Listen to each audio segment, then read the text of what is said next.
the other half of the MonsterVerse duo, everyone's favorite gorilla, the King Kong. Now, King Kong has had an insane amount of reinterpretations, adaptations since his original film came out in 1933. I always forget that Kong is like 90-some years old. Like, he's about to be 100. That's crazy. Now, I grew up with the 2005 Peter Jackson's King Kong, and I definitely plan on doing a retrospective video on that next year, since next year will be the 20th anniversary of it. And before I ever knew a Godzilla, Kong was king to me. I absolutely love my boy King Kong, even though Godzilla definitely deserves the title of King of the Monsters over him. I mean, I don't think anybody's debating that, but regardless, he will always have a special place in my heart as one of my favorite characters ever. Let's take a look back at 2017's Kong Skull Island, directed by Vogt-Roberts, and see why it's become my favorite film in the MonsterVerse, despite me being more of a Godzilla fan. Welcome back to MonsterVerse Madness. Just like in the last video, I'm gonna try and be straightforward, simple, to the point, lock in. I won't lie, I kind of went overboard with the plot summary for Skull Island and King of the Monsters, but I'm gonna try and breeze through it as fast as I can. We open in 1934 as we see just a dude falling to the ground. Well, it turns out it's an American fighter pilot, since we see shortly after his plane crashes to the ground as well. An enemy Japanese pilot lands opposite of him, and the two engage in a battle that leads all the way up to this cliff, the Japanese pilot having a katana in hand. After a grueling fight in which the American pilot just thugs it out and has this katana slice his hands open. But as the Japanese pilot has the American one pinned down to the ground, holding him at knife point, Big Papa reveals himself as he climbs up the mountain and gives them the death stare, leading into this incredible title card transition. We then jump ahead to 1973 during the Vietnam War, where Monarch scientist Bill Randa, GOAT, enters the White House to speak to Senator Willis, who is so happy to see him, about an expedition to an uncharted island, Skull Island, the land which God did not finish creation, according to Randa at least. Willis does not take him seriously at all, and then Randa brings up the Castle Bravo event, a nice little nod to our Lizard King there. And Houston Brooks places a picture of the destroyed USS Lawton, which would actually be later followed up in Monarch Legacy of Monsters. One of my favorite aspects of that show is the fact that it actually addressed some of that stuff. After a really convincing pitch from Brooks, Senator allows the Monarch boys the trip to Skull Island, along with some military escort to sweeten the deal. This is where we arguably meet one of the best human characters in the entire MonsterVerse, Lieutenant Colonel Preston Packard. The Monarch boys head over to, I think it's pronounced Saigon, I'm not sure, Saigon, to recruit the tracker James Conrad, whom we see have a little bar fight where he just knocks the living daylights out of this guy. Initially, Conrad is not on board, but after requesting a 5x payment, he obliges. Plus a bonus too. What a greedy f***. We are then introduced to Mason Weaver, the single Brie Larson role I think I've ever enjoyed, as she develops photos in this room. She introduces herself to Packard as they're getting ready to depart to Skull Island, and during a brief pre-expedition rundown, it is mentioned that Skull Island is surrounded by this perpetual storm system, which is why it's hidden from the world. Brooks also gives a quick explanation that the mission will be utilizing explosives to map the subsurface of the island in order to see if his Hollow Earth theory has any levity to it. After the meeting, Conrad and Weaver are very suspicious of this geological survey. We then have a nice little moment of the crew just chillaxing, you know, having fun, smiling, living life on this ship. The calm before the storm. No pun intended. The crew lifts off, entering the perpetual storm system, obviously interfering with their entry in a variety of ways. Finally, though, we exit the storm. We enter Skull Island with some just awesome, beautiful shots. This is followed up by a really sick sequence of the geological survey, in which they prove the Hollow Earth theory true, pretty much. It all seems to be going well until a whole ass tree is sent flying at these guys. Get treed, idiot. I need to make a fake tree for him to hold. I mean, I know the Hiya Toys Kong Skull Island one is coming out with one, but like, do I need that? A giant hand smacks the other helicopter out of the sky until something picks it up. It is here where we finally get our first look at the Ape King. Kong is here, and he is the biggest he has ever been, and he accidentally eats this guy. It's not very heroic. Not very heroic. This is followed by one of the most iconic shots in the entire film. pretty much that. And then Chapman just drops the best line in the entire movie. Is that a monkey? Kong has like no mercy at all on this crew as he just begins smiting them out of the sky with the power of his fists. Followed up with another iconic shot of Packard and Kong just staring at each other with just burning hatred in both of their eyes. Kong has officially made an op out of Samuel L. Jackson. May the Lord have mercy on his soul. Conrad, Weaver, and a few other survivors regroup, crafting a plan to get to the exfil site north of their current location on the island. Packard talks to Chapman, asking for his current position, and then Cole sits here snacking as Mills berates him. I mean, Cole's real for that. Man's gotta eat. After this, Packard sits down in front of our boy Randa, having a friendly little talk where he points a pistol at his head, demanding him spill all the Monarch flavored tea. Randa lets him know about how he was the single survivor of the USS Lawton's destruction at the hands of the, at the time, unknown kaiju, but now we know was the Ion Dragon, and how he's been trying to prove what he saw for decades now. Conrad and the crew continue to traverse the forest until they come across a lake where they meet the GOAT, Skur Buffalo! Conrad tells his crew to stand down because, I mean, it's Skur Buffalo. Like, why would you hurt him? And then he just like leaves. Packard, swearing vengeance, along with the rest of his crew, descend further into the forest, surrounded by lots of bamboo. Turns out some of that bamboo is actually Mother Longlegs. We see one of their comrades just Mother Longlegs attacks the crew, releasing these weird little tendril things and grabbing onto Mills. The crew begins to cut at her legs as Mills cuts at those tentacles, freeing himself and progressively cutting Mother Longlegs down until she has fallen to the ground. Packer pulls up and just bullet to the dome for a kaiju. That's crazy. Also, has Mother Longlegs been classified as a Titan, or is she just like a random just bug chilling on Skull Island? That's an important question. We cut back to Conrad's crew as they stumble upon some ancient ruins. Some people actually having some face paint that allows them to blend into them. Meet the Iwi tribe. It seems like they are surrounded and about to get stabbed to death until the GOAT, one of the best characters in the MonsterVerse, my boy Hank Marlowe, he pulls up. In case it wasn't obvious, by the way, this is the fighter pilot from the opening. Clearly, Marlowe is not all there. I mean, he's been on Skull Island for 30 years. That would drive anyone crazy. We then cut away to Chapman getting a drink out of the lake, and Kong shows up, and I'm not gonna lie, I don't know how he didn't hear him. He notices that Kong's arm is injured, and as Kong is getting a sip of water, the Meyer squid attacks, who is shortly turned into calamari within like a few seconds. We then cut back to Marlowe and the gang as they arrive into the Iwi tribe's little village. Marlowe giving us a nice little quick lore rundown about how Kong is actually the last of his species.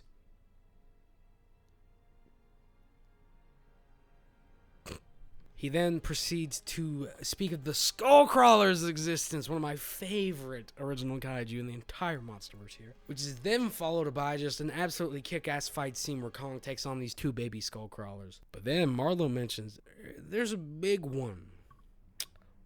Uh-oh. Later, Marlowe introduces the crew to the very jank-ass ship that they will be leaving the island with. His old fighter jet repurposed into a neat little doohickey. He mentions how he and Gunpei, the Japanese fighter pilot from the beginning, spent 6 years of their life creating this particular doodad. We then get a nice little moment to chill with the Iwi people, just, smiles, just chilling, having fun. Getting a hilarious picture of the tribe before we hear something off in the distance. Oh, hell no, it's my goat Skur Buffalo underneath a helicopter. This can't be. She does all she can to get the vehicle off the buffalo, but it's no use. And then, Kong just happens to pull up like right there and just goes, move. We then cut to Packard and the crew, who notice a giant red handprint on this little mountain range kind of deal. Packard thinking that he was the one who's responsible for that. After seeing Marlowe's crew work on the ship for a little bit, we then cut to one of the best sequences in this entire film. Chapman's chilling in the woods, and when he fails to get a signal out to his crew, he drops the best line in all four, going on 5 of these movies now. Hey, Billy. Sometimes life just punch you in the balls. Yeah, bro, speaking facts. I can testify. The log he was sitting on wakes up, turning out to be the Spore Mantis, another favorite little critter from this movie. The Spore Mantis retreats, however, and then life really punches him in the balls. Rest in peace, Chapman. Rest in peace. Marlowe's little crew have a little moment, and then we cut back to Randa and Packard, who are currently just at odds with one another. Randa's trying to tell him that his quest for vengeance isn't going to get them anything ultimately in the end, which, you know, he's right. And then Packard rebuttals, stating that it do technically be Randa's fault that all of his men got killed. And, I mean, you know, I guess he's got a point there. We then see Kong chilling on this mountain as he looks up at this aurora. Another one of my favorite scenes in this entire franchise. Just, ooh, so good. After getting the ship up and running, Marlowe says his goodbyes to the people which he's lived 30 years with at this point. As they're going down the river, they pick up a signal from Packard's crew, and they send up a signal flare showing that they're not very far from each other in the first place. Then these leaf wings just grab this side character Neves, and they just pull him up in the sky and then just rip him apart. just a random death. It's literally like they're in a Helldivers match, bro. It's literally like they are currently in a Helldivers match. Horrible way to go out, being ripped limb from limb midair. No way. The two crews finally converge, Conrad introducing Marlowe to Packard. After paying his respect, he lets them know that they're not leaving yet. They still have some unfinished business. They haven't found old Chapman, little do they know. Bro is, But he specifically mentions that we have to go west, which Marlowe responds to with, and Packard just does not care. The crew come across this boneyard on the way there, coming face to face with not only Kong's deceased parents, but also some skull crawlers. They hide, trying to avoid a grisly fate, as this one skull crawler pukes out a skull, but Conrad notices something peculiar about this skull. There's a dog tag with it. It's Chapman. Seemingly leaving the premises, the crew decides, yeah, this is probably the prime opportunity to get the hell out of here. Until Randa's camera begins to tweak. And then he hears the noise, looks up, and yeah, Randa gets eaten alive by a skullcrawler. Rest in peace, my goat, Bill Randa, man. I mean, I already liked him before Monarch, but like after Monarch, dude, he is like, if I had to pick like a favorite character in the MonsterVerse, like human character, it's probably him. I would say it's probably him. And it made this movie so much better in retrospective with all the added context. Marlowe drops another absolutely banger line. Fumeio. Yorishi. Like an absolute Chad slices this skullcrawler's arm open. Everyone shoots at the skullcrawler, this guy with the flamethrower getting flung into oblivion, which causes an explosion, dropping gas grenades, which also wind up detonating. This green gas emits, and we just have this peak action scene. Conrad just slicing through the leaf wings with that katana. Just, oh my god, peak. They discarded that other skull crawler, and then they say, peace. Marlowe scolds Packard for the whole situation, causing a bunch of people to get killed. I mean, yeah, like, he deserves that. Like, he deserves to be scolded for that. And while I do respect Packard for standing on business, he's in the wrong here. He insists that they continue west despite knowing that Chapman is dead. His thirst for vengeance is just too much at this point. On the way there, they come across Chapman's old diary, which was written to his son Billy, which is sad as hell, man. So sad. They then arrive at the crash site and prepare their plan to burn Kong alive. Before that, though, Chapman and Weaver climb up this rock and have a nice little touching moment with Kong. I always love these little scenes where they have like a touching moment where the human and the monster have it, basically just How to Train Your Dragon. Whenever Hiccup and Toothless did the little thing with the hand.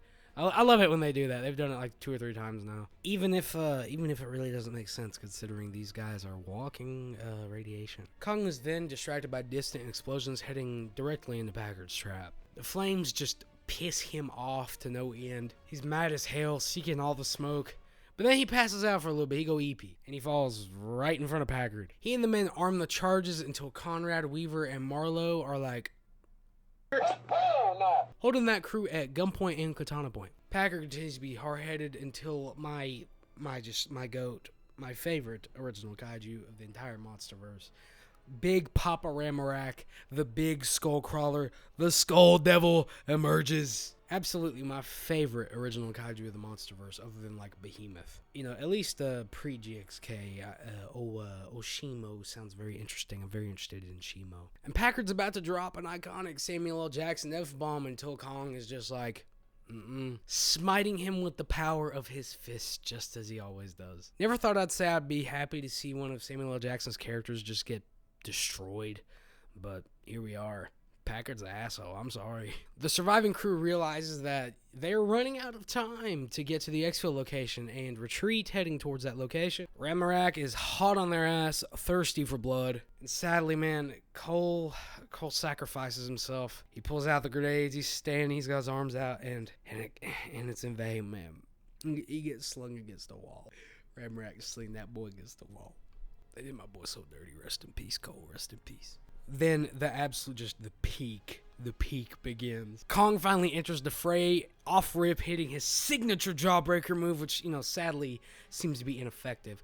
I do want to see him hit that on somebody. I hope he hits it on Scar King and GXK. I hope to God he breaks his jaw. If not, definitely a future Kong project. Reimagining seems to be giving Kong a lot of trouble, so in Kong's infinite wisdom, grabs a tree, wipes all the branches off of it, and smacks the shit out of Reimagining with it. Kong gets flung across the lake, getting trapped in these boat chains, and Brooks, just like an absolute Chad, just begins lighting up Big Papa to distract him, giving Kong enough time to get up. Just like in 2014, this is the diversion that ultimately wins the battle. Kong gets up and once again, in his infinite wisdom, uses these propellers that are attached to this boat chain. It's basically like a chain, Ninja Star, Blades of Chaos type deal. Absolutely, like, one of my favorite aspects of the MonsterVerse Kong is that he uses weapons. I think that's just, I love it so much. Kong finally gets a near-fatal blow on Reimagining, slicing deep into his neck. I know that has to hurt. And then Kong reaches down to save Weaver as she fell into the lake since, Reimagining crashed directly into the rocks she was standing on earlier. After Kong saves Weaver and still has her in his hand,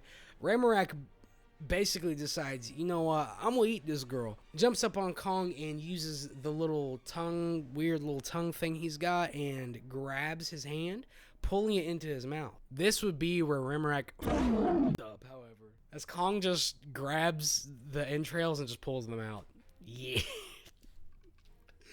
Woo! Youch, bub. Youch. Kong says peace as the crew departs Skull Island, seeing their extraction will be a success. Kong beats on his chest and the camera zooms in on his eye, once again giving us that beautiful transition into like the pupil, the iris. During the credits, we finally see that Marlo returned home to his family, which, man, just my heart, man, my heart. Movie over. Except it isn't. There's an end credit scene. Monarch has Conrad and Weaver in confinement, concerning the fact that they now know of the existence of Titan. And Brooks and Lynn give the ultimate lore drop. Kong is not the only Titan. There are at minimum 4 other monsters: Godzilla, Rodan, Mothra, and King Ghidorah. And after seeing cave paintings of the 4, we cut to black as we hear Legendary's iconic roar. Okay, now movie over. Let's review it.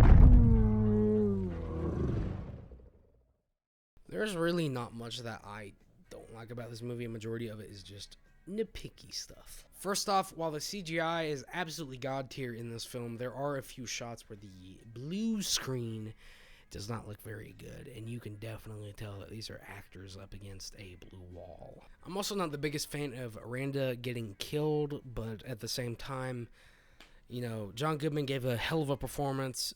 He died far later into the film than Joe Brody did. And not only that, but, Monarch literally gave him even more of a character arc than he had before. So, I can't really complain all that much anymore. It definitely doesn't bother me now as it used to.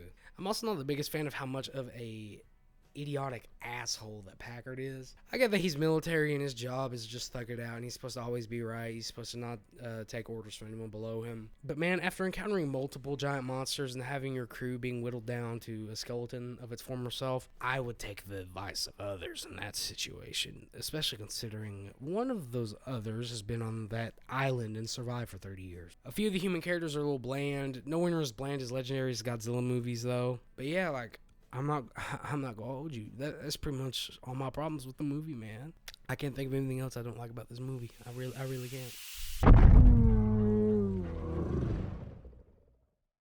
Obviously, the first thing that I just adore about this movie, the utilization of its kaiju, the kaiju action is just, oh my god, it's so peak. It's soapy. That and the majority of the action sequences are either very well lit or during the daytime. And the CGI is just impeccable throughout the entire film. It is like literally god tier. I would say it's probably the best in the entire MonsterVerse. Probably. Vogt-Roberts' cinematography is just absolutely stellar in this movie, and giving us some of the best shots in kaiju cinema, to be honest with you. His use of the camera, and I know we use this point talking about Gareth's movies too, but the way that he portrays the sense of scale and everything is just impeccable. The color palette and vibrancy of this film is also another thing that it definitely has over 2014 for me, as it's visually stunning all throughout with the pretty vegetation and the light. It just, it looks so good. Skull Crawlers and Rimrak, just absolutely peak kaiju.